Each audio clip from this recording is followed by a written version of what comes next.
Hi, Gilles. We at LLYC are so excited about our collaboration and alliance. How do you think this organization working together could be offering something new to the market? Hello there, Jose. Delighted to be here and be working with LLYC from the Brandwatch point of view.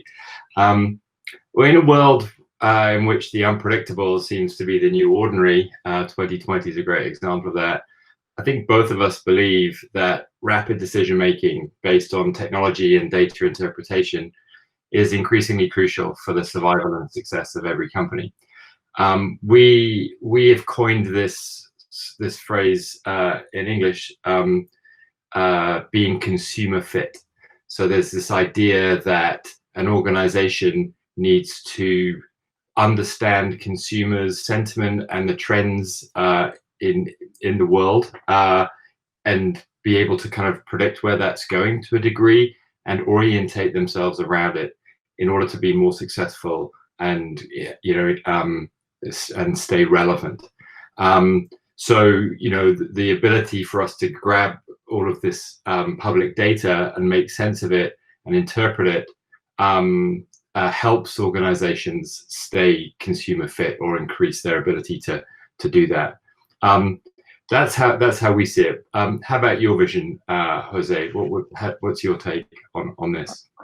I share your views, Gilles, almost 100%. We are so comfortable on content with Brandwatch and your contributions to our more complete package of solutions for our clients. We are convinced that we are communication consultants, and we are convinced that the relevant marketplace for us is the conversation. We have to help our clients to take part in the conversation.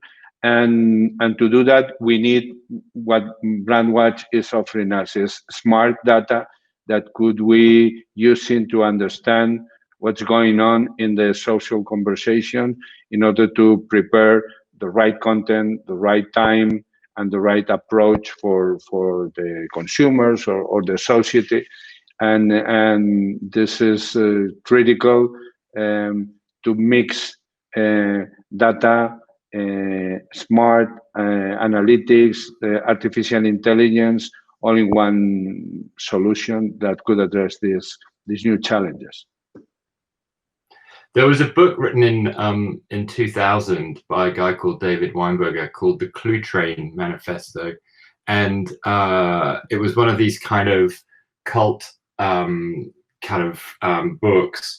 And the main thesis of this book, and this was just when the internet was beginning to emerge, and the idea of social media had already started with things like forums, and there were kind of early citizen journalists or bloggers, were beginning to write online. Websites were emerging all over the place. And the main thesis of this book is that markets are conversations. Mm-hmm. And you can almost flip that round and say that therefore conversations are markets where individuals are kind of gathering together to have a conversation. There is an exchange of ideas and an exchange of information, which is a marketing opportunity, or at least a communications opportunity. And that's always stuck with me over the last 20 years as being a really interesting summary of what the internet has done to our ability to take conversations from the cafes and the pubs in the UK. Let's say probably don't have so many pubs in Latin America, into this global democratized platform where anybody can find anything and put their opinion into different places. So it's an incredibly interesting kind of period that we've been living through, of how this ability for us to communicate globally is changing the world of communication and commerce. And of course, underneath all of this is this challenge of trying to listen to these conversations at the kind of scale that they're happening. And that's what we've been spending our time trying to solve. And it's quite a difficult problem to solve. I mean, just to give you some context, we ingest 750 million web pages every day, and we store them in order to try to understand them. And that's created an archive of, you know, getting on for 2 trillion pages, which is a very large number. So that's where we've kind of you know, spent a lot of our time and energy. But of course, the join between that data and what companies and organizations, not-for-profits and universities and so on, the join between the data and the actions and their needs is that's a big join. There's a big gap there, and the need for experts like LLYC to come in and help and understand the needs of the organization, and then marry that with you know, this huge data set is I think a growing need, as more and more organizations realize that to stay relevant, they need to be they need to understand the conversation, they need to engage with the conversation, and they need to take opportunities of this new market. I totally agree, Gilles, and I think Brandwatch and LLYC, we're ready for this challenge, and we could do it also with a high ethical approach. We believe heavily that we could contribute to a better world if we help everybody to communicate with the others, to participate in the conversation, and to make understandable different positions by talking and by watching, by hearing, by understanding the others. Our world will be quite much better, and that's a very nice goal for our both organization, Jill. So let's go for it. I totally agree. What's with the increase in the levels of conversation around gender balance and gender pay, diversity, and all sorts of other biases which we have as a result of our upbringing and our race and so on. The opening up of all of this kind of global communication, global conversation, is helping everybody see that these things are real, and one person's lived experience can be very, very different from another. And so the ethical side of it, as well as, you know, having a strong ethical framework around data and data privacy, is around understanding and being curious and being open to understanding how other groups of people perceive things, that what their experience is like, and that's another, that whole ethical learning and understanding piece. I find that fascinating myself, because, you know, you live in your bubble, right? You live in your bubble of your friends and your family and your location and your upbringing, your gender, your sexual orientation.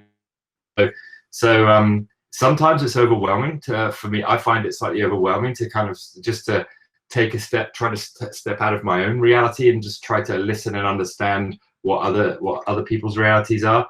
And for a communications professional, it's incredibly challenging. But that doesn't mean that it's not a worthy cause. I think it's a very worthy cause. Okay. Totally. Let's do it.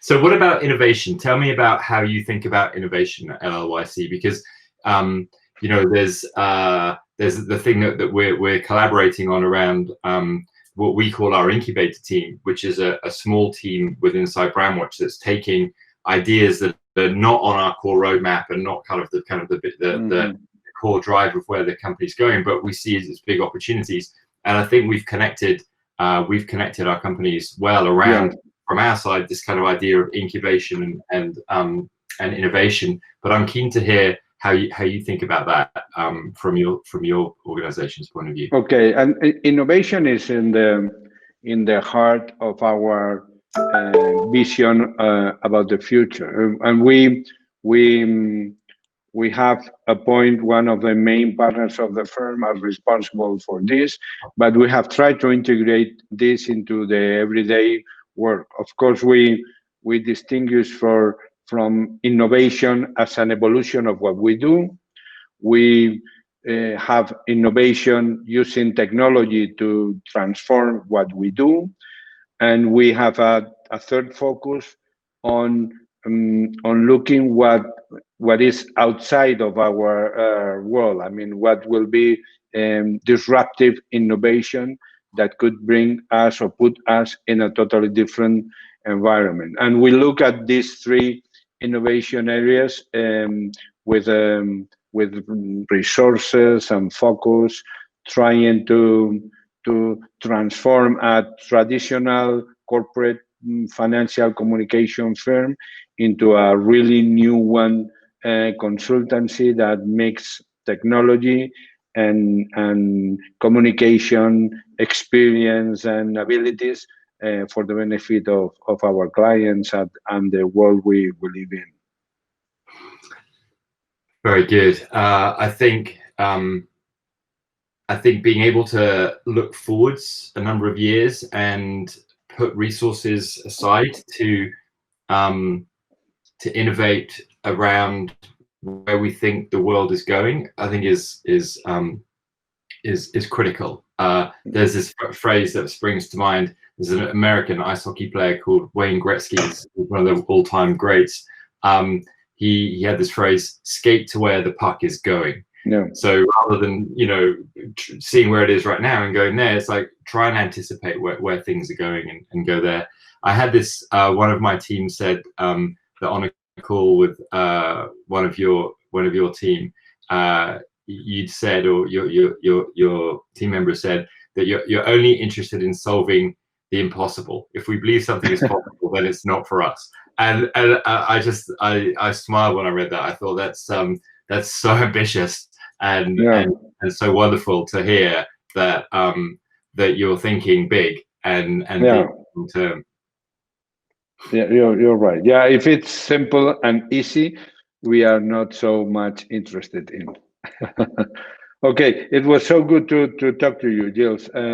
I hope we could meet soon personally, but you could count on us and all the LLYC people. We are very proud of this alliance and project together with Brandwatch and all your talent you have under your brand. We're absolutely delighted to be working deeply with you, Jose, and look forward to many years of a successful collaboration.